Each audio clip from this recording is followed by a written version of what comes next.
तो स्टूडेंट्स, तो आज हम स्टार्ट करने जा रहे हैं making of the global world. जो थर्ड चैप्टर है हमारा एसएस में, पेज नंबर 77 से स्टार्ट हो रहा है हिस्ट्री का चैप्टर। पेज नंबर 77 पे ज़्यादा कुछ है नहीं।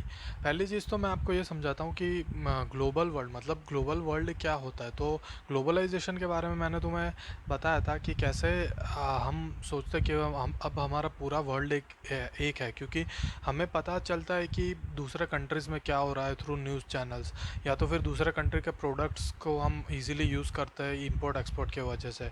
इसी को हम ग्लोबलाइजेशन कहते हैं कि ग्लोबलाइजेशन मतलब एक कंट्री दूसरे कंट्री के साथ, दूसरे सब कंट्रीज़ के साथ कैसे लिंक्ड होती है, उसी को हम ग्लोबलाइजेशन कहते हैं। तो ग्लोबलाइजेशन शुरू कैसे हुआ, उसकी हिस्ट्री क्या है, वही ये चैप्टर में, इसीलिए इसका चैप्टर का नाम है making of the global world.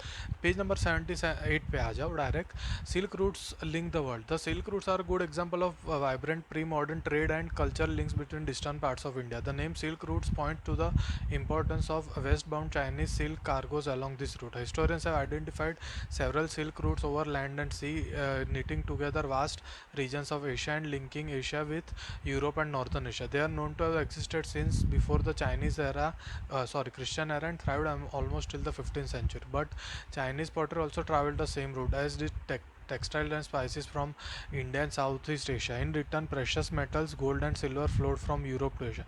अभी सिल्क रूट्स का मतलब क्या होता है कि जो सिल्क जो मटेरियल था, जो इसमें कपड़े में यूज़ होता है, वो सिल्क है ना। सिल्क का ट्रैवल सबसे ज़्यादा होता था पहले इंडिया और चाइनीज़ जो मार्केट्स है वहाँ से यूरोपियन मार्केट्स तक। तो वो जो रूट्स है वो या तो लैंड से या तो सी से, वो रूट्स जो ट्रैवल करते थे वो रूट्स को ये लोग सिल्क रूट्स कहते थे। लेकिन सिल्क रूट्स में जो इंडियन स्पाइसेस है, इंडियन टेक्सटाइल है जैसे कॉटन, ये सब है, फिर गोल्ड मेड और सिल्वर जैसे प्रेशियस मेटल्स है, ये सब का ट्रेडिंग भी वही रूट से होता था। Trade and culture exchange always went hand in hand. Early Christian missionaries almost certainly traveled this route to Asia, as did early Muslim preachers a few centuries later. Much before all this, Buddhism emerged from eastern India and spread in several directions through intersecting points on the Silk routes. क्या होता था कि silk roots में trade और culture का भी exchange हुआ। कैसे? क्योंकि इंडिया का ट्रेड तो आगे बढ़ा ही, लेकिन कल्चर, इंडियन और चाइनीज़ कल्चर में जो टी है, ये सिल्क रूट के थ्रू ब्रिटिश और बाकी सब यूरोपियन कंट्रीज़ में पहुंचा। और साथ में जो क्रिश्चियन मिशनरीज थे वो लोग भी यहाँ पर प्रीच करते थे। साथ में मुस्लिम जो मिडल ईस्ट एशिया से आए, वो लोग भी सिल्क रूट्स के थ्रू ही आए थे। ठीक है, अभी फूड ट्रैवल्स, फूड कैसे दूसरे कंट्रीज़ का फूड हमारे यहाँ पहुँचा, हमारा फूड कैसे दूसरे कंट्रीज़ के यहाँ पहुँचा, वो देखते हैं। Food offers many examples of long distance cultural exchange. Traders and travelers introduce new crops to the land they travel. Even ready food stuff in distant parts of the world might share common origins. मतलब food क्या हुआ था कि long distance में cultural travels, मैंने कहा ना कि चाइना में सबसे पहले टी ओरिजिनेट हुआ था, वो इंडिया में भी आया था और वो स्प्रेड हुआ पूरे यूरोप में भी, इसलिए ये एक फूड ट्रैवल का एक एग्जांपल है। Take spaghetti and noodles. It is believed that noodles travelled west from China to become spaghetti, और perhaps Arab traders took pasta to 5th century Sicily, an island now in Italy. Similar foods were also known in India and Japan. So the truth about their origins may never be known. Yet such guesswork suggests that possibilities of long distance cultural contact even in the pre-modern world. देखो, मैं तुम्हें simple बताता हूँ। Noodles originate हुए China में। China के जो noodles है वो जब यूरोप गए तो यूरोप में, इंग्लैंड में जो उसे लेकर गया वो उसे स्पैगेटी नाम दिया उसने। नूडल्स और स्पैगेटी का जो मैन्युफैक्चरिंग होता है वो सेम ही होता है, लेकिन स्पैगेटी जनरली जो पास्ता खाते हैं उसमें पास्ता के सॉसेस यूज़ होते हैं, नूडल्स चाइनीज़ में यूज़ होता है। इसलिए क्या हो गया कि ये एक एग्जांपल ऐसा है नूडल्स का एग्जांपल कि कैसे फूड ट्रैवल किया कल्चर के थ्रू। ठीक है, many of our common foods such as potatoes, soya, groundnuts, maize, tomatoes, chilies, sweet potatoes and so on were not known to our ancestors until about 5 centuries ago. These foods were only introduced in Europe and Asia after Christopher Columbus accidentally discovered that the vast continents would later become to known as America. In fact, many of our next page आ जाओ. In fact, many of our common foods came from America's original inhabitants, the American Indians. कई बार क्या होता था कि हमने लोगों को कई कल्चर और फूड आइटम्स दुनिया को दिए, लेकिन अलग अलग कंट्रीज से हमें भी भी पता चला था। जैसे देखो ग्राउंडनट्स है, फिर मक्कई है, टोमेटोज़ है, चिलीज़ है, स्वीट पोटैटोज़, ये सब चीज़ें इंडिया में पहले ग्रो नहीं होती थी। वो सब जो अमेरिका है, अमेरिका और अमेरिकन पूरा कॉन्टिनेंट और वेस्ट इंडीज़ जो कंट्री है, जो करीबियन आइलैंड्स कहते हैं, वहाँ से हमने पूरा उसको यानी वहाँ से इंडिया पहुँचा था, ठीक है। Sometimes the new crops could make the difference between life and death. Europe's poor began to eat better and live longer with the introduction of humble potato. Ireland's poorest peasant became so dependent on potatoes that when disease destroyed the potato crop in the 1840s hundreds of thousands died of starvation.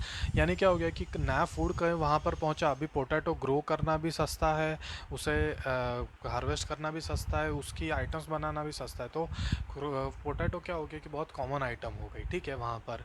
तो potato ही generally British और Ireland की public ज़्यादातर खाने लगी। Next हम आते हैं conquest, disease and trade.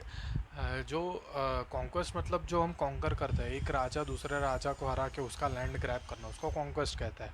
कई बार डिजीज़ और प्लेग्स भी फैले यूरोप में, उसके बारे में पढ़ते हैं। The pre modern world shrank greatly in the 16th century after European sailors found a sea route to Asia and also successfully crossed the western ocean to America. For centuries before, the Indian Ocean had known a bustling trade with goods, people, knowledge, custom, etc. crisscrossing the waters. The Indian subcontinent was central to these flows and crucial point in the networks. The entry of the Europeans helped expand or redirect some of these flows towards Europe. क्या हो गया, ये paragraph में main यही बताया कि कैसे Europe जो ट्रेड करने के लिए देख रहा था, साथ में दूसरे कंट्रीज़ के जो प्रोडक्ट्स है वो इंपोर्ट करने का भी सोच रहा था। तो ये जो ट्रेड है एक्सचेंज का, उसमें क्या हो गया कि इंडिया और इंडियन ओशन सबसे इम्पोर्टेंट पार्ट हो गया था। साथ में उन लोग ने एक इंडिया में तो जो इंडिया के तरफ जो हम क्या कहते हैं सी रूट तो ढूंढा ही था, लेकिन सी रूट अमेरिका के तरफ भी ढूंढा था। तो पूरा वो ट्रेड काफ़ी बढ़ गया था 16th सेंचुरी में। काफ़ी सारे शिप्स रोज के आना जाना हो गया था उनका, ठीक है। Before its discovery America had been cut off from regular contact with this rest of the world for millions of years, but from 16th century vast lands and abundant crops and minerals began to transform trade and lives everywhere. America पहले खोजा नहीं गया था, तब तक America की public को पता नहीं था कि बाहर की कंट्रीज़ में क्या हो रहा है क्या नहीं। लेकिन जब अमेरिका का खोजना हो गया तो अमेरिका जो नेटिव अमेरिकन्स है, वो लोग जो जो भी क्रॉप्स ग्रो करते थे, वो क्रॉप्स और बाकी सब काफ़ी सारा फैल गया था। वहाँ पर गोल्ड भी काफ़ी होता था, ठीक है।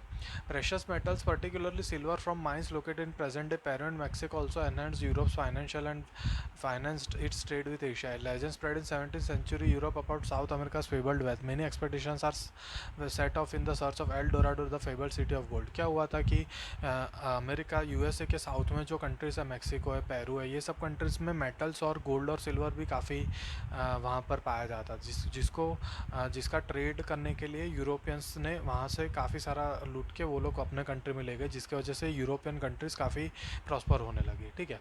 The Portuguese and the Spanish conquest and colonization of America was decisively underway by the mid 16th century. European conquest was not just a result of superior firepower. In fact, most of the powerful weapon of the Spanish conquerors was not a conventional military weapon at all. It was the germs such as those of smallpox that they carried on their person. Because of their long isolation, America's original inhabitants had no immunity against these diseases that came from Europe.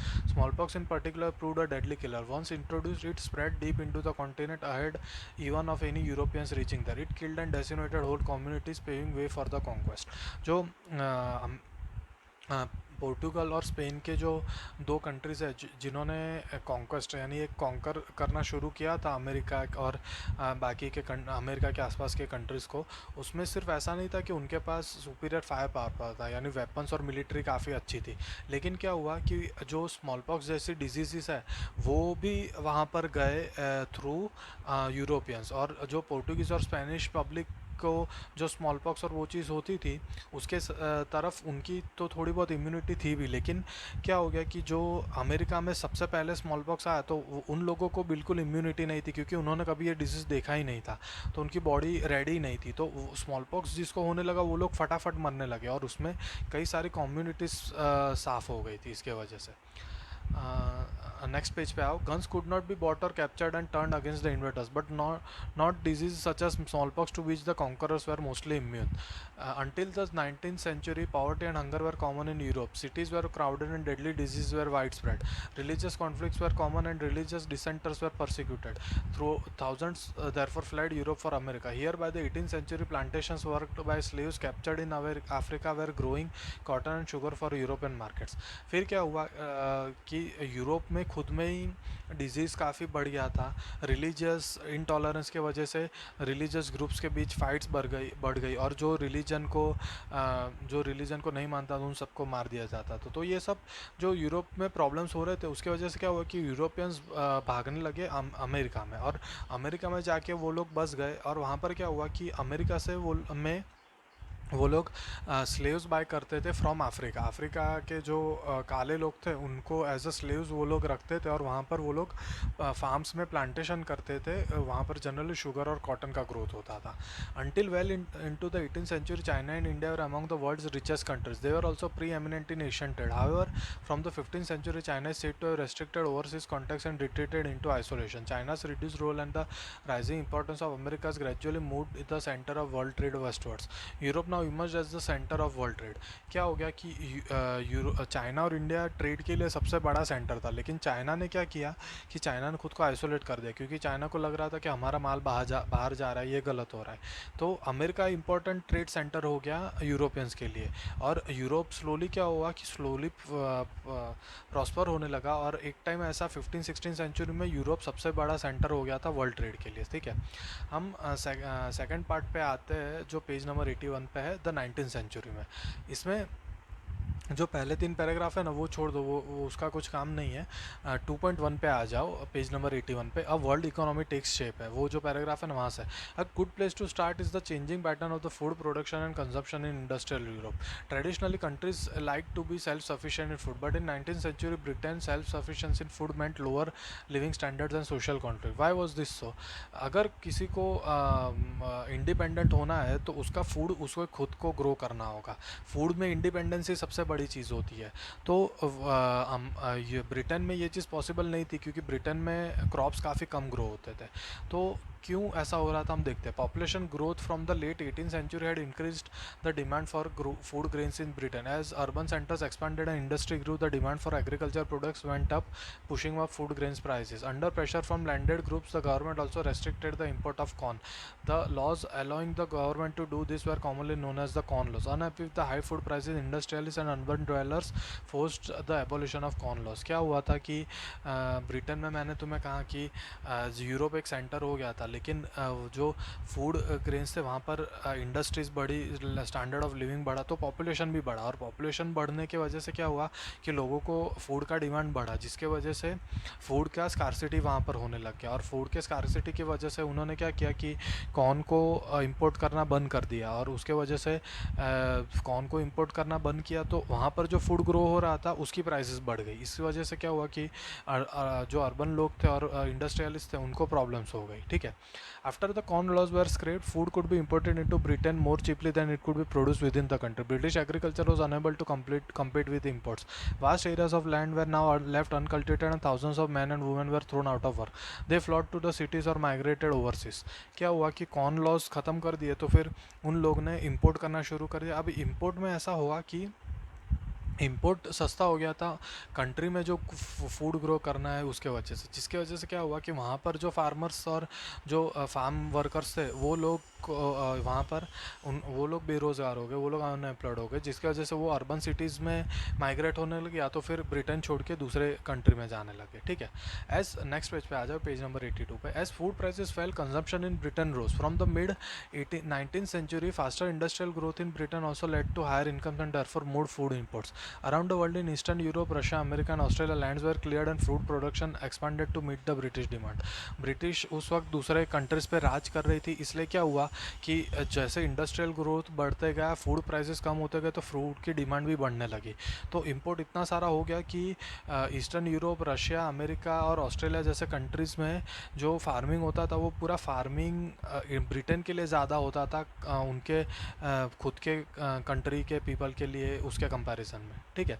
It was not enough merely to clear lands for agriculture, railways were needed to link the agriculture regions to the ports. New harbors had to be built and the old ones expanded to ship the new cargoes. People had to settle on the lands to bring them under cultivation. This meant building homes and settlements. All these activities in turn required capital and labor. Capital flowed from financial centers such as London. The demand for labor in places where labor was short in supply, as in America and Australia, led to more migration. क्या हुआ कि जो agriculture हो रहा था America और Australia में, उसमें क्या हुआ कि रेलवेज़ और सी के पोर्ट्स भी ज़्यादा बढ़ने लगे और ज़्यादा लेबर भी यानी लेबर की ज़रूरत हुई, तो इंग्लैंड से लेबर करने वाली पब्लिक वहाँ सेटल होने लगी दूसरे कंट्रीज़ में, ठीक है। Nearly 50 million people migrated from Europe to America and Australia in the 19th century.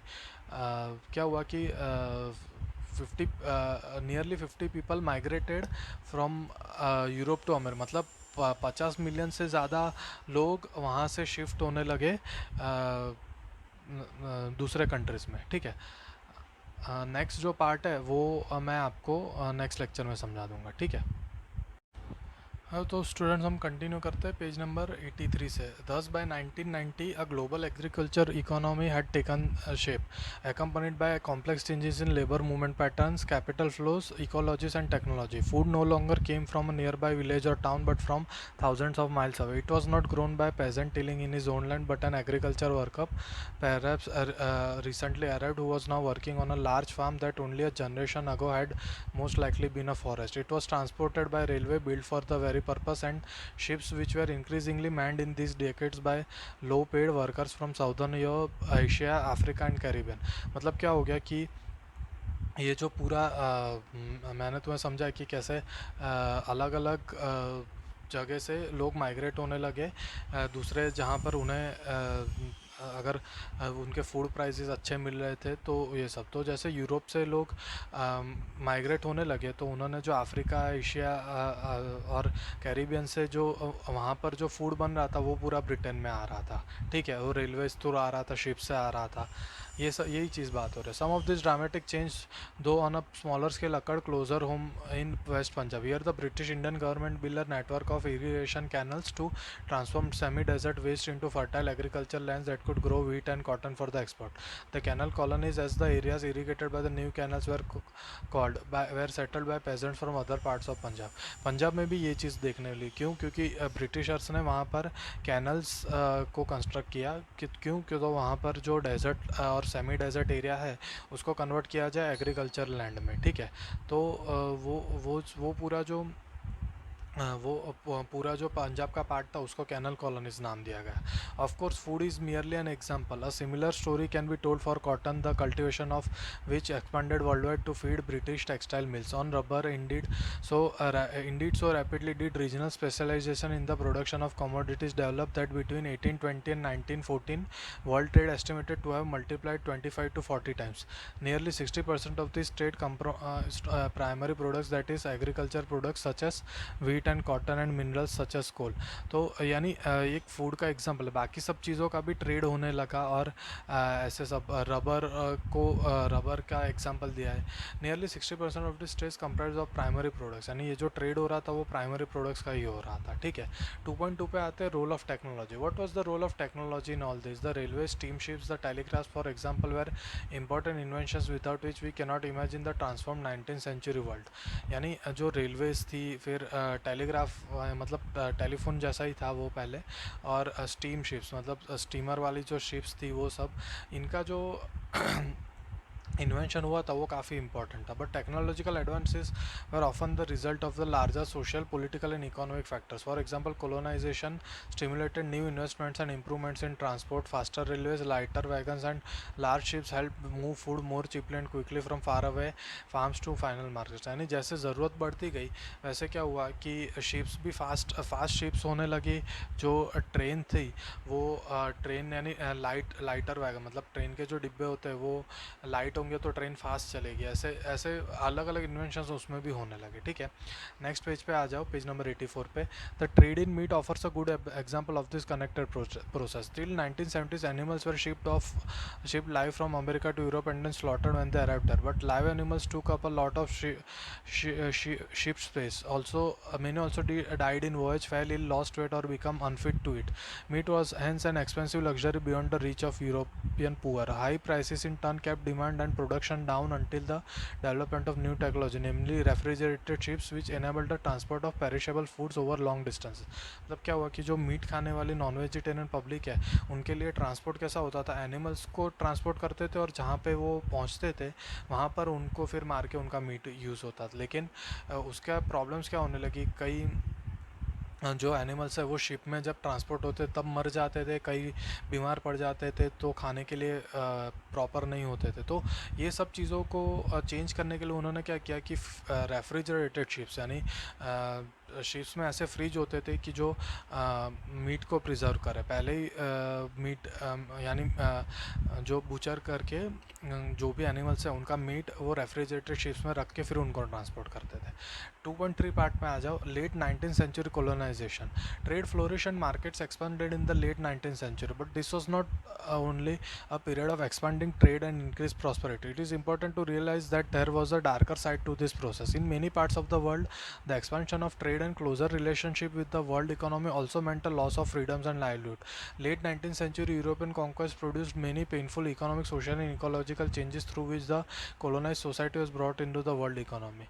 मतलब हम एक एग्जांपल अफ्रीका का देखेंगे कि कैसे जो कोलोनाइजेशन, मतलब जो ब्रिटिशर्स ने इंडिया पर राज किया, अफ्रीका पर राज किया, ये सब जो चीज़ें जो हुई, जिसका यानी क्या हुआ कि लोगों का फ्रीडम कम हो गया, लाइवलीहुड यानी लोगों की जॉब सब ख़त्म हो गई, ये सब क्या हुआ वो हम एक एग्जांपल के तौर पे देखेंगे नेक्स्ट पेज पे। Look at the map of Africa, you have seen some countries borders run straight as if they were drawn using a ruler. Well in fact this was almost how rival European powers in Africa drew the borders, demarcating the respective territories. In 1885, the big European powers met in Berlin to complete the carving of this Africa between them. Britain and France made vast additions to their overseas territories in the late 19th century. Belgium and Germany became new colonial powers. The US also became a colonial power in the late 1890s by taking over some colonies earlier held by Spain. क्या हो गया कि Africa में अगर तुम देखोगे ना तो कई जो बाउंड्रीज है वो एकदम स्ट्रेट है। वो स्ट्रेट क्यों है, तो उन लोग ने ऐसे यानी जब जो यूरोपियन पावर्स है जैसे ब्रिटिश और स्पेन, फ्रांस, बेल्जियम, ये सब और जर्मनी, ये सब लोग compete करते थे कि अफ्रीका में कोलोनाइजेशन करके कौन ज़्यादा टेरिटरी अपने पास रखेगा। तो टेरिटरीज़ का जो बाइफर्केशन होता था वो ऐसे ही होता था कि बीच में से ऐसा लाइन ड्रॉ करके वो कहते थे कि ये साइड तेरा, ये साइड हमारा, ऐसे। और उसके वजह से क्या हो रहा था कि वहाँ पर वो जो लोकल पब्लिक थे उनको काफ़ी प्रॉब्लम्स फेस करना, उनकी टेरिटरीज उनके हाथ से निकल गई थी, ठीक है। 2.4 जो पॉइंट है पेज नंबर 86 पे, उस पर आ जाओ। In Africa in the 1890s was fast spreading disease of the cattle plague or rinderpest had a terrifying impact on people's livelihoods and the local economy. This is a good example of the widespread European imperial impact on colonized society. It shows how in this era of conquest even disease affecting cattle reshaped the lives and fortunes of thousands of people and the relations with the rest of the world. यानी क्या हो गया कि वहाँ पर है ना एक डिजीज़ हो रही थी, वो क्या हुआ, पहले वो कैटल को हुई, कैटल से फिर ह्यूमंस को फेस हुई, तो ये डिजीज़ के वजह से भी काफ़ी सारा नुकसान हुआ था और वो नुकसान के वजह से पूरे वर्ल्ड को भी काफ़ी इफेक्ट हुआ था। क्यों, देखते हैं हम आगे। Historically Africa had abundant land and relatively small population. For centuries, land and livestock sustained African livelihoods and people rarely worked for a wage. In late 19th century, Africa there were few consumer goods that wages could buy. If you had been an African possessing land and livestock, then there was plenty of both, you would have seen the little reason to work for a wage. In the late 19th century, Europeans were attracted to Africa due to its vast resource of land and minerals. Europeans came to Africa hoping to establish plantations and mines and produce crops and minerals for export to Europe. But there was an unexpected problem: a shortage of labor willing to work for wages. Employers used many methods to recruit and retain labor. Heavy taxes were imposed, which could be paid only by working for wages on plantations and mines. यानी क्या होने लगा कि जो Europeans जब Africa गए थे तो उनको मेन फोकस क्या था कि यहाँ पर लैंड में जो मिनरल्स है वो मिनरल्स काम करें, वो मिनरल्स हम वहाँ पर माइन करके हम इंपोर्ट करेंगे, उनके जो ब्रिटिश यानी ब्रिटिशर्स इंपोर्ट करेंगे इंग्लैंड में। और वहाँ पर क्या था कि एग्रीकल्चर भी काफ़ी इजी था, तो एग्रीकल्चर का जो क्रॉप्स हार्वेस्ट करके वो लोग जो इंपोर्ट करेंगे उसके लिए उनको लेबर नहीं मिल रहा था। तो लेबर बढ़ाने के उन लोग ने क्या किया कि लोगों पर बिना काम का टैक्स लगाना शुरू कर दिया, अफ्रीकन जो लोकल पब्लिक थी उस पर। और वो उसके वजह से क्या हुआ कि उनको ज़बरदस्ती काम करना पड़ा, ज़बरदस्ती दूसरा यानी फार्मिंग के अलावा भी और काम करना पड़ा, वो सब टैक्सेस पे करने के लिए। Inheritance laws were change so that, next page पे आ जाओ, peasants were displaced from land, only one member of the family was allowed to inherit land, as a result of which others were pushed into labor market. Mine workers were also confined in compounds and not allowed to move freely. उससे वजह से क्या हुआ कि लोग एक ही आदमी था जो फैमिली का वो लैंड इनहेरिट करेगा, वो अपनी लैंड अपने पास रखेगा, बाकी सब लोग मार्केट में काम करने चले जाएंगे।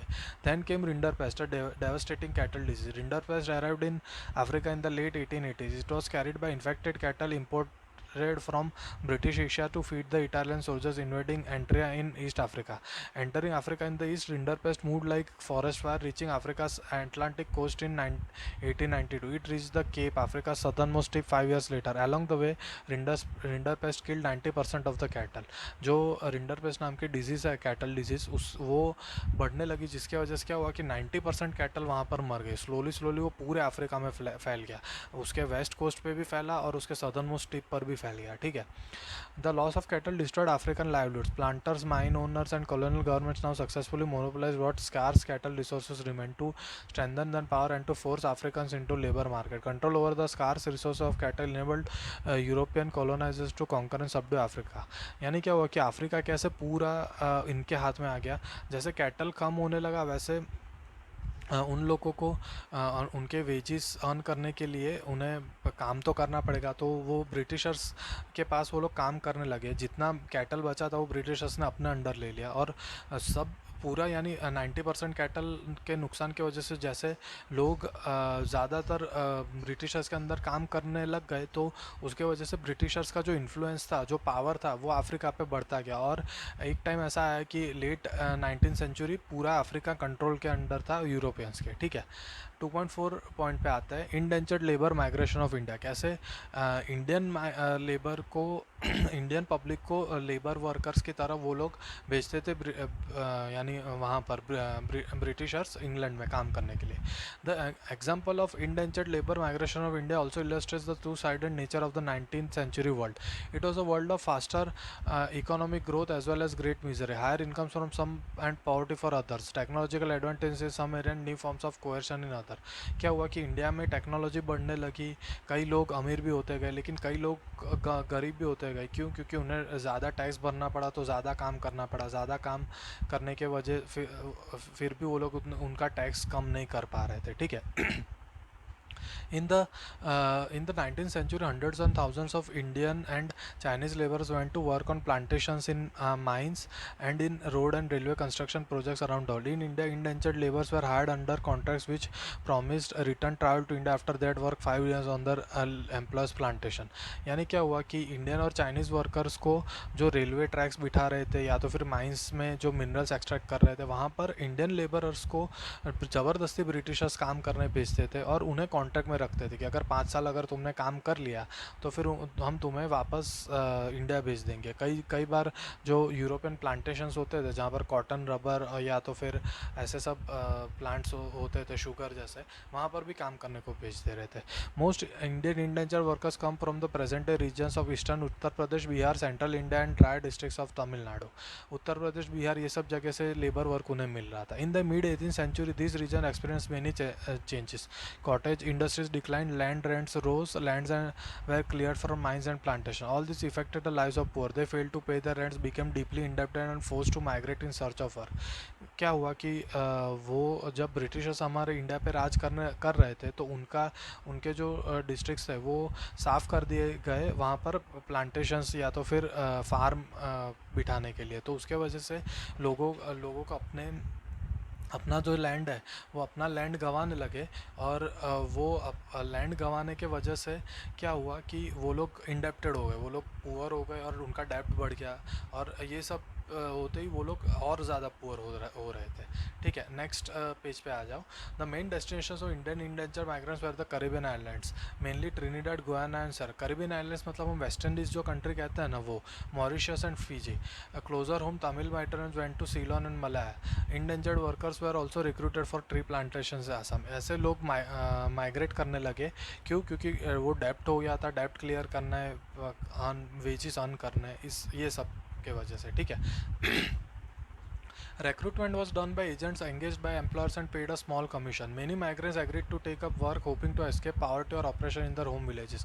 Agents also tempted the prospective migrants by providing false information about final destination, modes of travel, the nature of work, and living and working conditions. Often, migrants were not even told that they were to embark on a long sea voyage. Sometimes, agents even forcibly abducted less willing migrants. यानी क्या हुआ कि लोग सोच रहे थे कि घर में तो पॉवर्टी है, यहाँ पर ब्रिटिश हमको ऑपरेस कर रहे हैं, तो ये सब छोड़ के हम लोग जाएंगे काम करने के लिए दूसरे कंट्रीज़ में। तो वहाँ पर वो लोग काम करने जा रहे थे, तो कई बार एजेंट्स उनको चीट करते थे, उन्हें बताते भी नहीं थे कि कहाँ काम करना है, कितना काम करना है। कई बार वो लोग फोर्सफुली किडनैप करके भी माइग्रेंट्स को लेके जाते थे। ठीक है। 19th century indenture has been described as a new system of slavery. On arrival of the plantation, laborers found conditions to be different from what they had imagined. Living and working conditions were harsh and there were few legal rights. मतलब क्या हुआ कि ये छोटा सा paragraph 4 line का, लेकिन बहुत इंपॉर्टेंट है। इसमें क्या है कि 19th सेंचुरी जो इंडेंचर्ड लेबर्स का जो माइग्रेशन था, उसको एक फॉर्म ऑफ स्लेवरी, मतलब एक फॉर्म ऑफ गुलामी ही थी, क्योंकि वो लोग गुलामों की तरह रहते थे। उनकी जो कंडीशंस थी, वो इंडिया में जो कंडीशंस थी उसके कंपैरिजन में कुछ इतनी अच्छी थी नहीं। वहाँ पर यानी जो कंडीशंस में काम करने होते तो कंडीशंस काफ़ी हार्श थे, वहाँ पर उन्हें कोई राइट्स भी नहीं थे। ठीक है, यानी इंडिया में वो लोग सोच रहे थे कि इंडिया छोड़ के हम बाहर जाएंगे तो पावर्टी कम होगी, लेकिन वहाँ पर भी वो लोग पुअर ही रहे। ठीक है। But workers discovered their own ways of surviving. Many of them escaped into the wilds, though if caught by faced severe punishment. Others developed new forms of individual and collective self-expression, blending different culture forms, old and new. In Trinidad, the annual Muharram procession was transformed into a riotous carnival called Hoseh, in which workers of all races and religions joined. Similar to the protest religion of Rastafarianism, made famous by the Jamaican reggae star Bob Marley, is also said to reflect social and cultural links with Indian migrants to the Caribbean. Chutney music, popular in Trinidad and Guyana, is another creative contemporary expression of post-indentured experience. These forms of cultural fusion are part of the making of the global world, where things from different places get mixed, lose their original characteristics and become something entirely new. मतलब क्या हुआ कि जो workers वहाँ पर जो जाते थे ना, वो लोग कैसे सर्वाइव करने लगे, वो भाग जाते थे कभी छोड़ के और जंगलों में, लेकिन अगर पकड़ लिया जाता था तो उनको काफ़ी बहुत यानी काफ़ी बड़ी पनिशमेंट मिलती थी। लेकिन ये लोग क्या करने लगे कि अपना कल्चर को चेंज करने लगे, थोड़े चेंजेस लाने लगे, जिसकी वजह से क्या हो गया कि वहाँ पर कुछ एक अलग ही कल्चर बन गया। जैसे ट्रिनिडाड में मुहर्रम प्रोसेशन को लोग होजे प्रोसेशन कहते थे। ये सब चीज़ें, यानी ये एज ए एग्जाम्पल्स है, ये सब चीज़ें ऐसी होने लगी थी। Most indentured workers stayed on after their contracts ended or returned to their new homes after short spell in India. Consequently, there are large communities of people in India descent in these countries. Have you heard of the Nobel Prize writer V.S. Naipaul? Some of you have followed the exploits of West Indies cricketer Shiv Narayan Chandrapal and Ramnath Sharan. If you have wondered why their names sound vaguely Indian, the answer is that they descended from indentured labor migrants from India. मतलब जो endangered labours थे India से गए, वो लोग वहाँ पर settle हुए, उनके जो बच्चे थे वो सब लोग, यानी उनके नाम इंडियन जैसे ही नाम होने लगे। और लेकिन वो लोग क्या, वो वेस्ट इंडियन कहलाते थे, वो ईस्ट इंडियन नहीं। हम सब ईस्ट इंडियन है और वो लोग वेस्ट इंडियन कहलाते थे। From the 1900s, India's nationalist leaders began opposing the system of indentured labor migration as abusive and cruel. It was abolished in 1920, yet for a number of decades after, descendants of Indian indentured workers, often thought as coolies, remained an uneasy minority in the Caribbean islands. Some of Nepal's early novels capture their sense of loss and alienation. फिर क्या हुआ कि 1900s में India के जो गांधी जी और जवाहरलाल नेहरू जैसे जो नेता थे, वो सब लीडर्स ने क्या किया कि ये जो इंडेंचर्ड लेबर का माइग्रेशन है, इसको टोटली टोटली अनएथिकल और क्रूअल बताया, जिसके वजह से उसको 1921 में ख़त्म कर दिया गया। लेकिन फिर भी कई लोग इंडिया के वो कैरिबियन आइलैंड में वहीं पर रह गए थे। ठीक है, नेक्स्ट जो पार्ट है इंडियन एंटरप्रेनर्स अब्रोड, यहाँ पर आ जाओ। Growing food and other crops for the world market required capital, large plantations could borrow it from banks and markets, but what about the humble peasant? Enter the Indian banker. Do you know the Shikaripuri shops and Nattukoti Chettiars? They were among many groups and bankers of traders who finance export agriculture in Central and South Asia, using either their own funds or this borrowed from European banks. They had sophisticated system to transfer money over large distances and even developed indigenous form of corporate organization. क्या हुआ था कि लोग बाहर जाकर वो खुद सिर्फ गुलामी नहीं, कई लोग ऐसे होते कि एंटरप्रेनर्स बने, मतलब उन लोग ने नई सिस्टम शुरू कर दी थी बैंकिंग की और ये सब चीज़ों की, जिसके वजह से क्या हुआ कि उनको खुद को भी फ़ायदा हुआ, वहाँ पर रहने वाली पब्लिक को भी फ़ायदा हुआ। Indian traders and money lenders also followed European colonizers into Africa. Hyderabadi Sindhi traders, however, ventured beyond European colonies. From 1860s, they established flourishing emporia at busy ports worldwide, selling local and important curios to tourists whose numbers were beginning to swell, thanks to the development of safe and comfortable passenger vessels. यानी Indian traders क्या भी वो सब बढ़ने लगा कि वो Africa और बाकी सब जगह हमारे जो हैदराबाद के सिंधी जो ट्रेडर्स हैं उन्होंने वहाँ पर उनके सब प्रोडक्ट्स बेचना शुरू कर दिया था। ऐसे इंडियन जो पब्लिक थी वो बाहर जाके, कई लोग क्या हुआ था, कई लोग ने ट्रेड में पार्ट लिया, कई लोग एंटरप्रेनर्स बने, ऐसे सब डिफरेंट यानी डिफरेंट वे में इंडियंस वहाँ पर सर्वाइविंग उन्होंने शुरू कर दिया। लेकिन सिर्फ सर्वाइवल नहीं, वो लोग फ्लोरिश भी हुए वहाँ पर। ठीक है, जो 2.6 पार्ट है पेज नंबर 89 पे, वो मैं नेक्स्ट लेक्चर में कवर कर दूँगा। ठीक है, सो स्टूडेंट्स हम पेज नंबर 89 पे Indian trade, colonialism and global system से शुरू करते हैं। 2.6 पार्ट है जो historically fine cotton produce in India were exported to Europe with industrialisation. British cotton manufacture began to expand and industrialist pressurise the government to restrict cotton imports and protect local industries. Tariffs were imposed on cloth imports into Britain. Consequently, the inflow of the fine Indian cotton began to decline. क्या हुआ था कि Europe में जो India का cotton जा रहा था उसके वजह से लोकल यानी ब्रिटेन के जो लोकल जो मैन्युफैक्चरर्स और इंडस्ट्रियलिस्ट थे उनको प्रॉब्लम्स होने लगी। तो उन्होंने डिसाइड किया कि जो इंपोर्ट किया हुआ क्लोथ है वो कम करो, या तो फिर इंपोर्ट पे टैक्सेस ज़्यादा लगाओ, जिसके वजह से लोकल मार्केट ज़्यादा फ्लोरिश होएगा।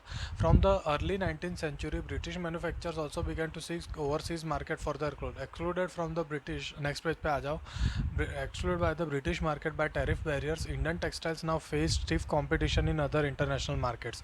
If we look at the figures of export from India, we see a steady decline of the share of cotton textile from some 30% around 1800 to 15% by 1815. By 1870s, this proportion had dropped to below 3%. यानी India का जो export cotton है वो slowly कम होता गया।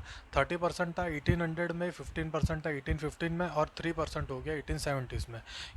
क्योंकि competition बढ़ गया था। दूसरा जो कॉटन था वो कॉटन भी मतलब जो इंटरनेशनल मार्केट है उसमें सिर्फ इंडियन कॉटन नहीं, बाकी सब कंट्रीज़ के भी कॉटन एक्सपोर्ट हो रहे थे। इसलिए what then did India export? The figures again tell a dramatic story. While the exports of manufactures decline rapidly, export of raw materials increase equally fast. Between 1812 and 1871 the share of raw cotton exports rose from 5% to 35%. Indigo used to dyeing cloth was another important export for many decades. And as you have read last year, opium shipments from China grew rapidly from 1820s to become for a while India's single largest export. Britain grew opium in India and exported it to China, and with the money earned through this sale, it financed its tea and other imports from China. तो क्या हो गया कि India में cotton cloth का जो भी export है वो इंडिया का कम हो गया। लेकिन फिर इंडिया ने क्या एक्सपोर्ट किया, तो इंडिया रॉ मटेरियल ज़्यादा एक्सपोर्ट करने लगा, यानी जो प्योर कॉटन होता है उसका एक्सपोर्ट बढ़ा, जो डाइंग के लिए इंडिगो होता है वो उसका एक्सपोर्ट ज़्यादा बढ़ गया। ये सब चीज़ें एग्जांपल दे रखी है। Over the 19th century British manufacturers flooded the Indian market, food grain and raw material exports from India to Britain and the rest of the world increase, but the value of British export to India was much higher than the value of British imports from India. Thus Britain had trade surplus. मतलब क्या हो गया कि India और British के बीच export import तो हो रहा था, लेकिन जो ब्रिटिश इंडिया को बेच रहे थे उससे कम इंडिया ब्रिटिश को भेज रहा था, यानी ट्रेड सरप्लस था, यानी वो लोग हमको जितना बेच रहे थे उससे कम हमसे खरीद रहे थे, यानी वो लोग ज़्यादा पैसा बना रहे थे। इसको हम ट्रेड सरप्लस कहते हैं। Thus Britain had a trade surplus with India. Britain use this surplus to balance its trade deficits with other country, that is with countries from which Britain was importing more than it was selling to. This is how multilateral settlement system works. It allows one country's deficit with another country to settle by its surplus with a third country. By helping Britain balance its deficits, India played a crucial role in late 19th century world economy. Britain's trade surplus in India also helped pay the so-called home charges that included private remittances home by British officials and traders, interest payment on India's external debt and pensions of British officials in India. ये ज़्यादा important नहीं है। हम लोग आते हैं third part पे, जो द इंटर वॉर इकोनॉमी है। इंटर वॉर इकोनॉमी में मेन चीज़ क्या फोकस किया है कि जो फर्स्ट वर्ल्ड वॉर हुआ था 1914 से 1918 तक, वो फर्स्ट वर्ल्ड वॉर में ग्लोबलाइजेशन पे क्या इफेक्ट हुई थी उस पर हम फोकस करते हैं, ठीक है। डायरेक्टली पेज नंबर 92 पे जो 3.1 वॉर टाइम ट्रांसफॉर्मेशन वाला पार्ट है उस पर आ जाओ। The first world war, as you know, was fought between two proper blocks. On the one side were allies Britain, France and Russia, later joined by US, and the opposite side were central powers Germany, Austria, Hungary, and Ottoman Turkey. When the war began in 1914, many governments thought it would be over by Christmas. It lasted more than 4 years. यानी 1914 में जो war शुरू हुआ था ना, उनको लगा कि 1914 के दिसंबर में वॉर ख़त्म हो जाएगा, लेकिन वो वॉर 4 साल तक चला था, ठीक है। The First World War was a war like no other before. The fighting involved in the world-leading industrial nations, which now harness the vast powers of modern industry to inflict the greatest possible destruction on their enemies. मतलब कि वो industrialisation का पूरा as आ गया था, तो weapons भी बन रहे थे, जैसे कि गन्स है, फिर फाइटिंग के लिए जो टैंक्स है, व्हीकल्स है, ये सब भी बन रहे थे, और भी वेपन्स होते हैं, वो सब भी मैन्युफैक्चर हुए। और क्या हुआ था कि जो यूरोप में जो यानी दो पार्ट है, एलाइज ब्लॉक और एलाइज, और दूसरा है जो सेंट्रल पावर्स, ठीक है। ये दो के बीच जो हुआ था, तो उस वक्त इंग्लैंड और मतलब ब्रिटेन और फ्रांस तो उस वक्त इंडस्ट्रियली काफ़ी यानी काफ़ी प्रॉस्पर कर चुका था, जर्मनी भी काफ़ी प्रॉस्पर कर चुका। तो इन दोनों के बीच जो लड़ाई थी वो क्या थी, एक इंडस्ट्रियल वॉर हो गया था। क्यों? क्योंकि जितना दूसरों को नुकसान करना है, उतना ही हमें वेपन्स चाहिए, तो उतना ही वेपन्स मैन्युफैक्चर भी होंगे, ठीक है। यही चीज़ बताया गया है सेकंड पैराग्राफ में। थर्ड पैराग्राफ देखते हैं। दिस वॉर वॉज दस the first modern industrial war. It saw the use of machine guns, tanks, aircrafts, chemical weapons etcetera on massive scale. They are all increasingly products of modern large-scale industry. To fight the war, millions of soldiers had to be recruited from around the world and moved to the front lines on large ships and trains. The scale of death and destruction, 9 million dead and 20 million injured, was unthinkable before the industrial age without the use of industrial arms. यानी industry जो flourish हुई थी, तो industry के industrial जो revolution होता उसके सिवा ये वॉर पॉसिबल ही नहीं था, क्योंकि इंडस्ट्रीज जब बढ़ी तब वेपन्स मैन्युफैक्चरिंग और वो सब की इंडस्ट्रीज़ भी फ्लोरिश हुई थी, जिसके वजह से ये वॉर में दोनों साइड को हेल्प मिली थी। उसमें 9 मिलियन लोग मर गए थे और 20 मिलियन लोग इंजर्ड भी हुए थे, ठीक है। Most of the killed and maimed were men of working age. These deaths and industries injuries reduce the able bodies workforce in Europe with fewer numbers within the family household incomes declined after the war.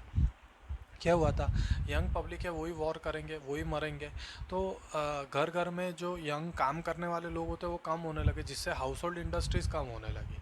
During the war industries were restructured to produce war related goods. Entire societies were also reorganized for war as men want to battle, women stepped in to undertake jobs that earlier only men expected to do. क्या हुआ कि industries को focus किया गया था कि weapons बना। उस वक्त मेन सब इंडस्ट्रीज जो रॉ मटेरियल की इंडस्ट्री होती है, तो स्टील आयरन मैन्युफैक्चरिंग की इंडस्ट्री, उन सबको फोकस किया गया कि तुम वेपन्स बनाओ, जितना हो सके उतना कंट्री को हेल्प होगा, ठीक है। और क्या हुआ था कि जो मैन थे, मैन बैटल कर रहे थे, वुमेन लोग ऐसे जॉब्स करने लगे जो मैन वो नहीं करते थे पहले, ठीक है। ये एक ऐसा टाइप का एक रिवॉल्यूशन भी आया। द वॉर, नेक्स्ट पेज पे आ जाओ। The war led to the snapping of economic links between some of the world's largest economic economic powers which were now fighting each other to pay for them. So Britain borrowed large sums of money from US bank as well as the US public. Thus the war transformed the US from being an international debtor to an international creditor. In other words, at the war's end, the US and its citizens owned more overseas assets than foreign governments and citizens owned in the US. मतलब क्या हुआ कि पहले जो US था, war के पहले US का डेप्ट था ब्रिटेन पे, लेकिन वॉर के बाद ब्रिटेन ने डेप्ट लिया था US के पास से, और जो US थे वो क्रेडिटर्स बन गए, और डेप्टर्स से उसके जगह अभी वो क्रेडिटर्स हो गए, ठीक है। यानी US फ्लोरिश होने लगा वॉर के बाद। ब्रिटेन को नुकसान काफ़ी पहुंचा था, लेकिन US में क्या हो गया कि यूएस के बैंक से जो ब्रिटेन ने लोन लेना शुरू किया, उसके वजह से यूएस को काफ़ी फ़ायदा होगा वो पार्ट से, ठीक है। 3.2 जो पोस्ट वॉर रिकवरी वो देखते हैं। Post war economic recovery prove difficult. Britain which was the world's leading economy in the pre war period in particular faced a prolong crisis.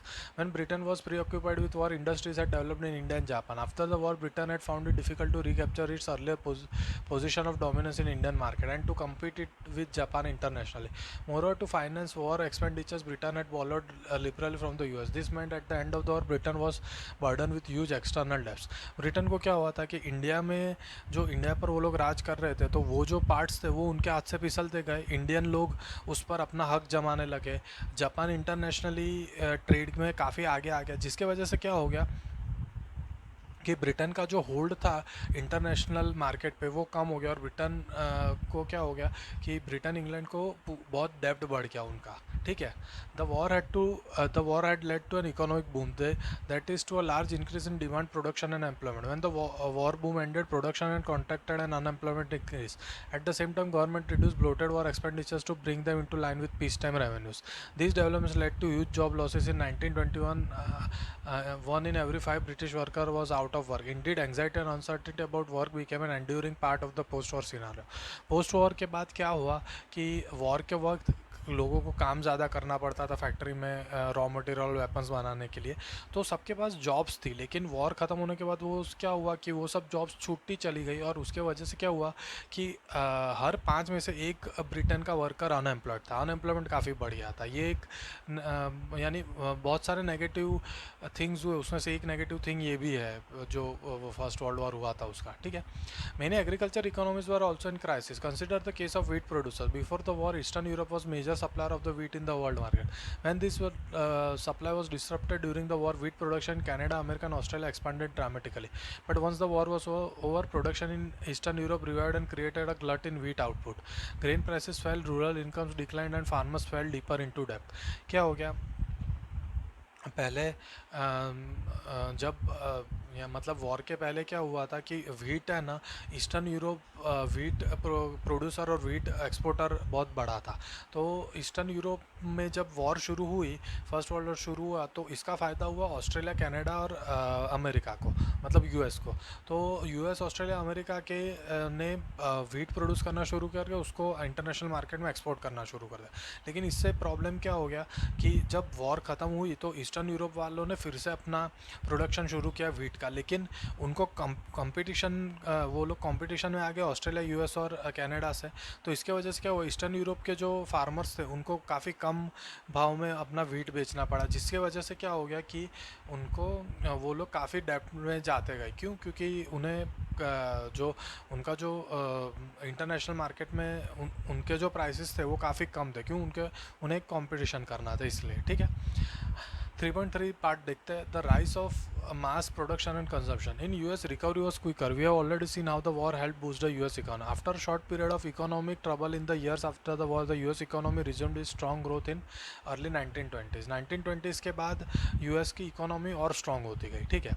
One important feature of the US economy of the 1920s was mass production. The move towards mass production had begun in the late 19th century, but in the 1920s it became a characteristic feature of the industrial production in the US. A well-known pioneer of mass production was the car manufacturer Henry Ford. He adapted the assembly line of Chicago slaughterhouse, in which slaughter animals were picked apart by butchers as they came down a conveyor belt, to his new car plant in Detroit. He realized that the assembly line method would allow a faster and cheaper way of producing vehicles. The assembly line forced workers to repeat a single task mechanically and continuously, such as the fitting a particular part to the car at a pace dictated by the conveyor belt. This was the way of increasing the output per worker or by speeding up the pace of the work. Standing in the front of conveyor belt, no worker could afford to delay the motions pause, take a break, or even have a friendly word with a workmate. As a result, Henry Ford's cars came into assembly line at 3-minute intervals, a speed much faster than achieved by previous methods. The T model Ford was the world's first mass produced car. भी ये मैं तुम्हें ना थोड़ा detail में समझाता हूँ। क्या हुआ कि यूएस की इकोनॉमी तो काफ़ी बूस्टअप हो ही गई थी, लेकिन उन यूएस ने और बूस्टअप करने के लिए मास प्रोडक्शन शुरू किया। अभी मास प्रोडक्शन और सिंगल बेस्ड प्रोडक्शन के बीच मैं आपको डिफरेंस बताता हूँ क्या होता है। कि सिंगल बेस्ड प्रोडक्शन में क्या होता है कि कोई भी तुम्हारा जो भी प्रोडक्शन होता है वो प्रोडक्शन जनरली एक ही चीज़ का एक ही बार होता है। मास प्रोडक्शन में तुम सेम चीज़ बहुत कम टाइम में प्रोड्यूस कर रहे हो, that is called mass production. अभी एक मास प्रोडक्शन का बहुत सिंपल एग्जांपल है। अभी आपने फोर्ड मोटर्स तो सुना होगा, बहुत बड़ी कंपनी है। फोर्ड के गाड़ियाँ हमारे इंडियन रोड्स पे भी घूमती है। फोर्ड मोटर्स में क्या हुआ था कि हेनरी फोर्ड जो फोर्ड मोटर्स का मालिक था, उसने क्या देखा कि उसने स्लॉटर हाउस में देखा कि वहाँ पर मीट कैसे प्रिपेयर होता है। तो स्लॉटर हाउस पे जो एनिमल्स को मार दिया जाता है तो उनका मीट है ना, एक कन्वेयर बेल्ट मतलब इलेक्ट्रॉनिक बेल्ट जो ऐसा एक कंटिन्यूस स्पीड पे चलते रहता है, वो बेल्ट उसको कन्वेयर बेल्ट कहते हैं। तो उसने सोचा कि ये मैं कार मैन्युफैक्चरिंग में क्यों नहीं लाऊं। तो कार के जो पार्ट्स है वो कन्वेयर बेल्ट पे रख देंगे, बड़ा कन्वेयर बेल्ट हम बड़ा कर देंगे, और उस पर जो वर्कर्स होंगे वो कार के छोटे छोटे पार्ट्स फिट करते जाएंगे। मतलब सपोज आगे से अगर कार का बॉडी निकला है तो इंजन के पार्ट्स होते हैं वो एक जगह फिट होंगे, आगे जाएंगे फिर दूसरे पार्ट्स, पीछे के पार्ट्स फिट होंगे, ऐसा फिट होते होते आगे चले जाएगा। तो क्या होगा कि जो कार का यानी जो प्रोडक्शन है वो बहुत फास्ट होगा। ठीक है, अगर एक कार को तुम एक जगह पे रखो, वहाँ पर सब फिट करो, फिर कार को वहाँ से हटा लो, फिर दूसरी दूसरी कार का असेंबली करो, ये सब यानी ये इसमें टाइम ज़्यादा कंज्यूम हो रहा था। तो उसने ऐसा आइडिया दौड़ाया कि हम इस तरह से मास प्रोडक्शन कर सकते हैं। ठीक है, तो मास प्रोडक्शन की वजह से उनकी इकोनॉमी और बूस्टअप हो गई। सेकंड पैराग्राफ देखते हैं। At first workers at the Ford factory were unable to cope up with the stress of working on assembly lines in which they could not control the pace of work, so they quit in large numbers. In desperation Ford double the salary wage to $5 in January in 1914. At the same time, he banned trade unions from operating in his plants. Henry Ford recovered the high wage by repeatedly speeding up the production line and forcing workers to do work even harder. So much so, he would soon describe his decision to double the daily wages as the best cost-cutting decision he had ever made. Fordist industrial practices soon spread in the US. They were also widely copied in the Europe in 1920s. Mass production lowered cost and prices of the engineered goods. Thanks to higher wages, more workers could now afford to purchase durable consumer goods such as cars. Car production in the US rose from 2 million in 1919 to more than 5 million in 1929. Similarly, there was spurt in the purchase of refrigerators, washing machine, radios, gramophone players, all through the system of hire purchase.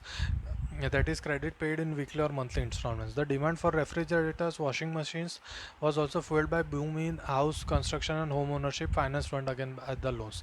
क्या हो गया, जब Henry Ford ने ये method शुरू करी तो कई लोगों को इतना फास्ट काम हो रहा था, वो स्ट्रेस से वो लोग कोप नहीं कर पाए, तो उन्होंने क्विट करना शुरू कर दिया। तो उसने उनकी सैलरी डबल कर दी, लेकिन सैलरी डबल करने के साथ उसने जो स्पीड थी वो स्पीड भी बढ़ा दी काम करने की, और जिसके वजह से क्या हो रहा था कि उसको तो फ़ायदा ही हो रहा था, और जो एम्प्लॉयर्स थे वो भी खुश हो रहे थे, उनको डबल सैलरी मिल रहा है। यही जो मेथड्स थी मास प्रोडक्शन की, ये यूएस ने के बाकी सब इंडस्ट्रियलिस्ट ने अप्लाई करना शुरू कर दिया। साथ में ही यूरोप में भी ये मेथड्स गए, मास प्रोडक्शन वहाँ पर भी शुरू हो गया। ठीक है, बाकी कुछ ज़्यादा इंपॉर्टेंट है नहीं, हम लोग डायरेक्ट 3.4 जो पार्ट है द ग्रेट डिप्रेशन वो देखते हैं। ठीक है, The Great Depression began around 1929 and lasted till the mid-1930s. During this period, most parts of the world experienced catastrophic declines in production, employment, incomes, and trade. The exact timing and impact of depression varied across countries, but in general, agriculture regions and communities were the worst affected. This was because the fall in agriculture prices was greater and more prolonged than that the prices of industrial goods. अब depression का मतलब क्या है कि generally पूरा जो market है उसमें एम्प्लॉयमेंट कम हो जाएगा। अगर एम्प्लॉयमेंट होगा तो फिर काफ़ी कम सैलरी में काफ़ी ज़्यादा काम करना है, या तो फिर अगर तुम देख रहे हो तो कोई जो ट्रेड है वो ट्रेड काफ़ी कम हो गया है, जो सेलिंग होता है वो काफ़ी कम प्राइस में होता है पहले की, that is called depression. The depression was caused by a combination of several forces, several factors. We have already seen how fragile the post-World War economy was. First, agriculture production overproduction remained a problem. This was made worse by falling agricultural prices. As prices slumped and agriculture incomes declined, farmers tried to expand production and bring a larger volume of produce to the market to maintain their overall income. This worsened the glut in the market, pushing down prices even further. Farm produce rotted for a lack of buyers. क्या हो गया कि depression में सबसे ज़्यादा effect हुआ था agriculture को, और एग्रीकल्चर में क्यों, क्योंकि हमने वर्ल्ड वॉर के टाइम देखा था कि शुरू हुआ था जो एग्रीकल्चर प्राइस में स्टीप फॉल आया था, और यही वापस कंटिन्यू हुआ था, और जैसे प्राइस कम होने लगे फार्मर्स को अपना प्रोडक्शन बढ़ाना पड़ा, और वो प्रोडक्शन बढ़ाने की वजह से क्या हुआ गया कि मार्केट में जो उनका जो प्रोडक्शन था वो तो काफ़ी बढ़ गया, लेकिन उसकी प्राइस तो कम थी, ठीक है. Second, in the mid 1920s, many countries financed their investment through loans from the US. While it was often extremely easy to raise loans in the US when the going was good, US overseas lenders panicked at the first sign of trouble. In the first half of 1928, US overseas loans amounted to 1 billion. A year later, it was quarter of that amount. Countries that depended crucially on US loans now faced an acute crisis. जो loans US जो supply कर रहा था उनको, लेकिन फिर US को भी ऐसा लगने लगा कि हम इतना लोन दे रहे हैं, रिपे नहीं कर पाए तो उन्होंने लोन्स कम देना शुरू कर दिया. तो जो कंट्रीज़ यूएस पे डिपेंडेंट थी लोन के लिए, वो कंट्रीज़ को फिर क्राइसिस पड़ने लगी, ठीक है. The withdrawal of the US loans affected much of the rest of the world through in different ways. In Europe it led to failure of some major banks and the collapse of currencies such as British pound sterling. In Latin America and elsewhere, it intensified the slump in agriculture and raw material prices. The US attempt to protect its economy in the depression by doubling import duties also dealt another severe blow to world trade. इसके वजह से क्या हुआ, simple हुआ कि लोगों को जो यूएस से लोन लेते थे वो कंट्रीज, उनको अलग अलग वे में अलग अलग क्राइसिस हो गया था.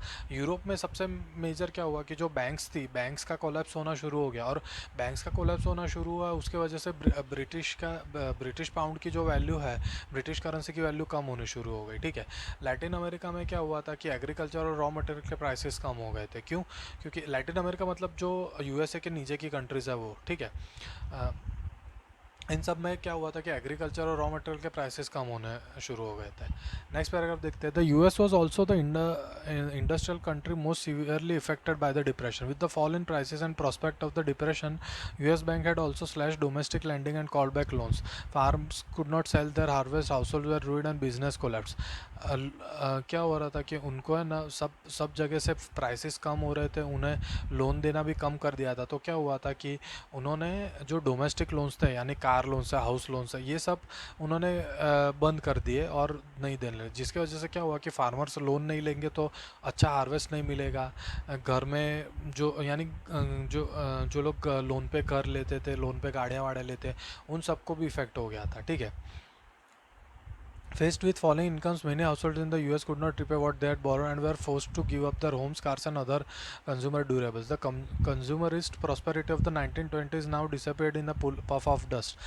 As unemployment soared, people trudged long distances looking for any work they could find. Ultimately, the US banking system itself collapsed. Unable to recover investment, collect loans, and repay depositors, thousands of banks went bankrupt and were forced to close. The number are phenomenal. By 1933, over 4,000 banks had closed, and between 1929 and 32, about 1 lakh 10,000 companies at collapse. क्या हुआ, simple कि banks को loans नहीं मिल रही थी तो banks collapse होती गई, इंडस्ट्रीज़ को बैंक से लोन नहीं मिलेगी, इंडस्ट्रीज़ कोलैप्स होती गई. और जो शुरू में जो कंज्यूमर्स के लिए काफ़ी इजी हो चुका था, अभी वो कंज्यूमर्स के लिए काफ़ी डिफ़िकल्ट हो गया. क्यों? क्योंकि लोन नहीं मिलेगी तो घर नहीं खरीद पाएंगे. अगर किसी ने घर लिया है और उसकी लोन रिपे नहीं कर पाया तो वो बेघर हो जाएंगे. ये सब चीज़ें होने लगी थी, ठीक है. India in the great depression. अभी इंडिया को क्या हुआ वो देखेंगे 3.5 पार्ट में. If we look at the impact of the depression on India, we realize how integrated the global economy had become by the earlier 20th century. The tremors of a crisis in one part of the world were quickly related to other parts of the world, affecting lives and economies and societies worldwide. क्या हुआ था, ये जो depression आया था उससे India को क्या असर हो, क्योंकि अभी ग्लोबल वर्ल्ड हो चुका था, ग्लोबलाइजेशन के बारे में ही हम पढ़ रहे हैं, तो इंडिया को क्या असर हुआ देखेंगे. In the 19th century, as you have seen, colonial India had become an exporter of agriculture goods and importer of manufactures. The depression immediately affected Indian trade. India's exports and imports nearly halved between 1928 and 1934. As international prices crashed, prices in India also plunged. Between 1928 and 34, wheat prices in India fell by 50%. क्या हुआ कि India जो raw materials export कर रहा था, तो उसके prices कम होने लगे. तो इंडिया में भी प्राइसेस कम होने लगे, तो वीट का प्राइस 50% हो गया था. ऐसा एक मतलब क्या, एक एग्जांपल दिया हुआ है. Peasants and farmers suffered more than urban dwellers. Though agriculture prices fell sharply, the colonial government refused to reduce revenue demands. Peasants producing for the world market were the worst hits. मतलब क्या था कि जो farmers जो world यानी export के लिए जो बनाते थे, वो उनको काफ़ी नुकसान हुआ था. क्यों? क्योंकि उनको काम तो करना ही था लेकिन पैसे कम देते थे.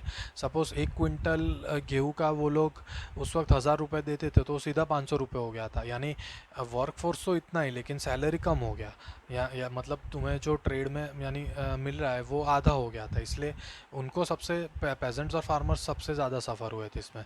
Consider the jute producers of Bengal. They grew raw jute that was processed in factories for export in the form of gunny bags. But as gunny bags exports collapsed, the price of raw jute crashed more than 60%. Peasants who borrowed in this hope of better times or to increase output in the hope of higher incomes faced over lower prices and fell deeper and deeper into trouble.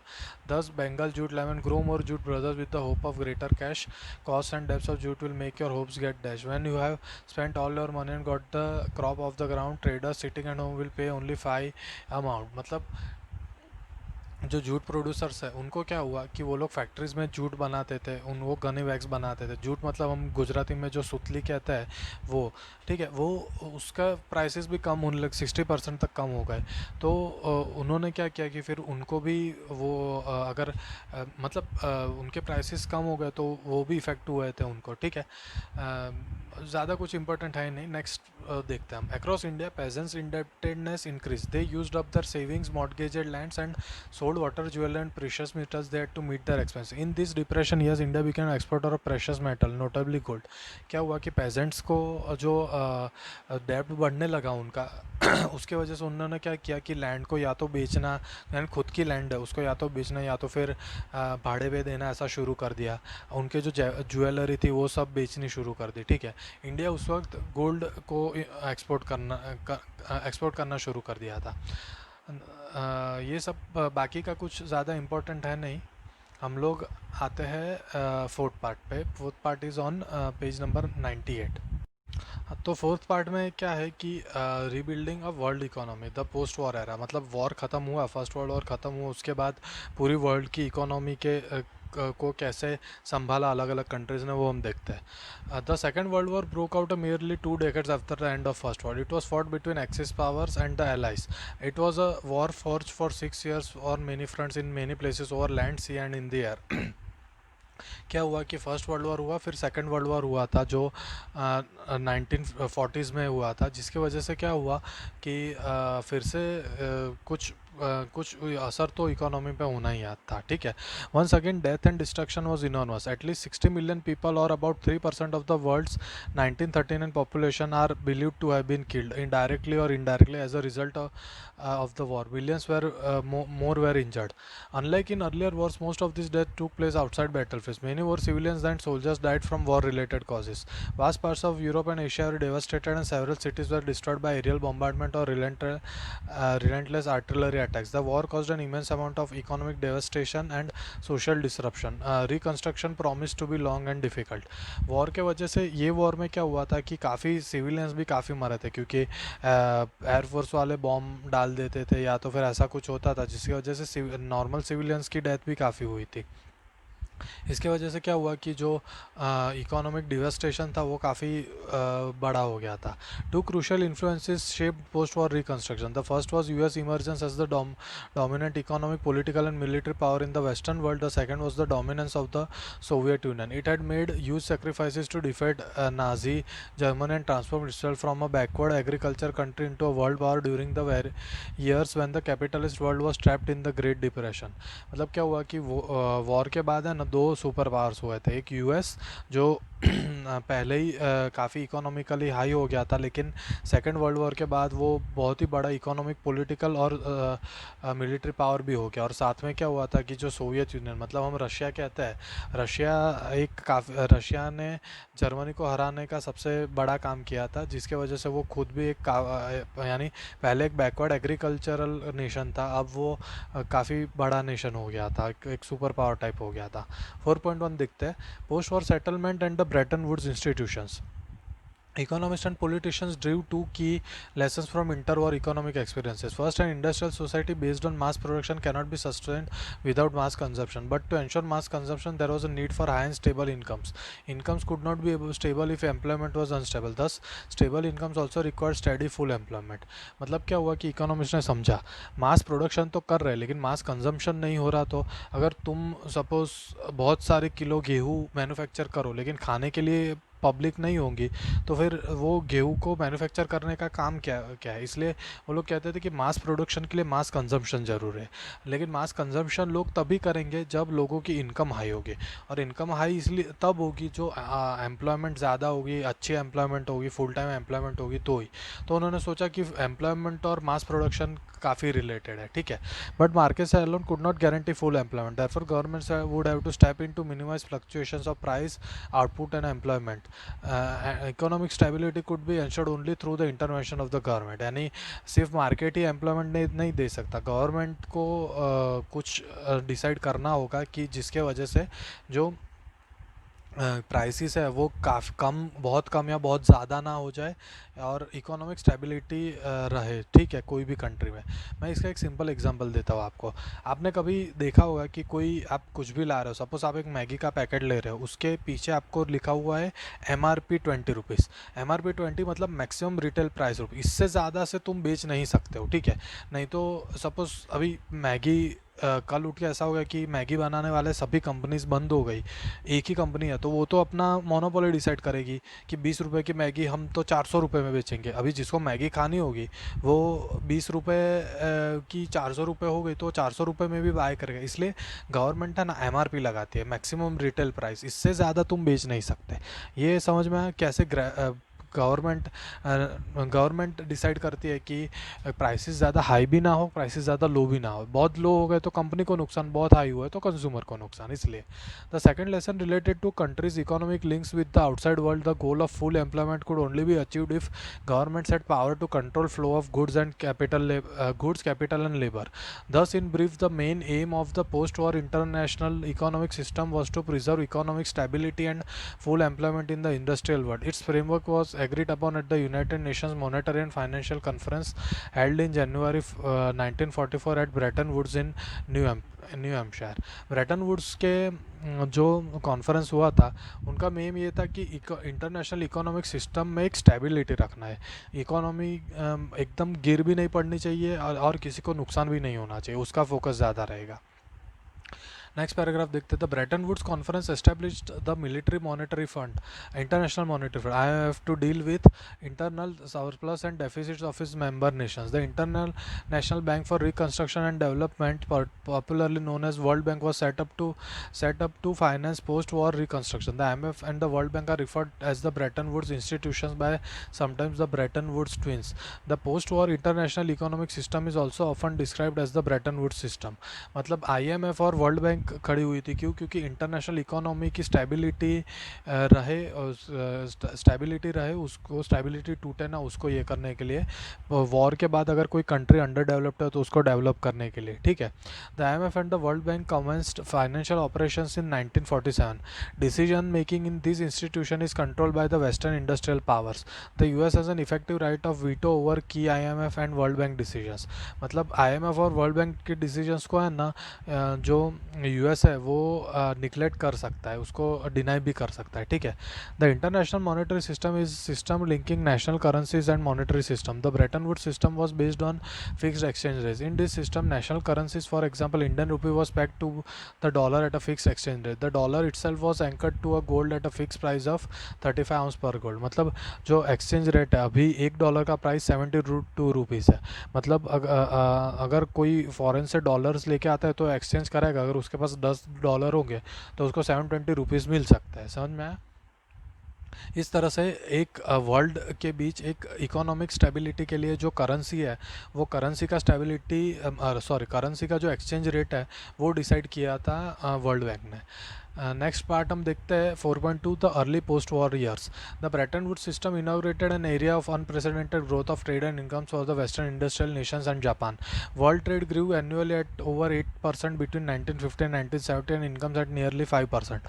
The growth was also mostly stable without large fluctuations. For much of this period, the unemployment rate, for example, averaged less than 5% in most industrial countries.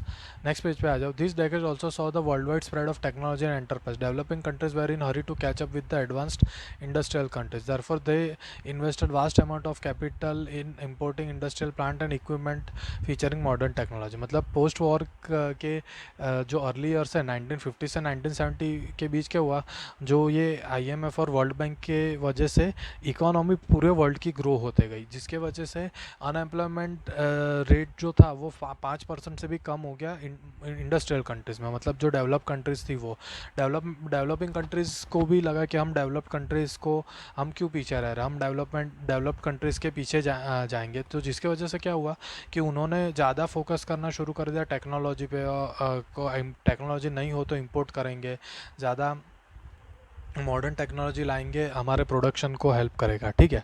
4.3 part देखते हैं decolonisation and independence. When the second world war ended, large parts of the world were still under European colonial rule.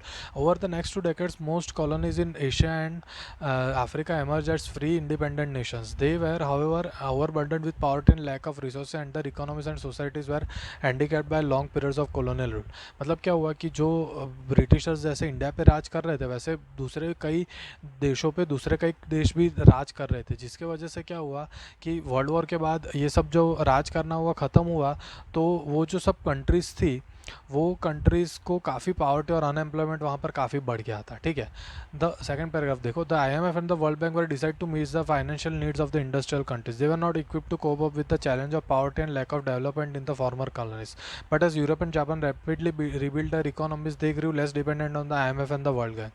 Thus, from the late 1950s, the Bretton Woods institution began to shift their attention more towards developing countries. मतलब IMF और world bank ने को design किया था world economy को stable रखने में, लेकिन क्या हुआ कि यूरोप और यूरोपियन कंट्रीज़ और एक जापान, ये जो कंट्रीज़ का जो मतलब जो इकोनॉमी है वो स्टेबल नहीं थी, वो ग्रो होने लगी। तो जैसे जैसे वो ग्रो होने लगी वैसे वो लोग IMF और वर्ल्ड बैंक पे उनकी डिपेंडेंसी कम हो गई।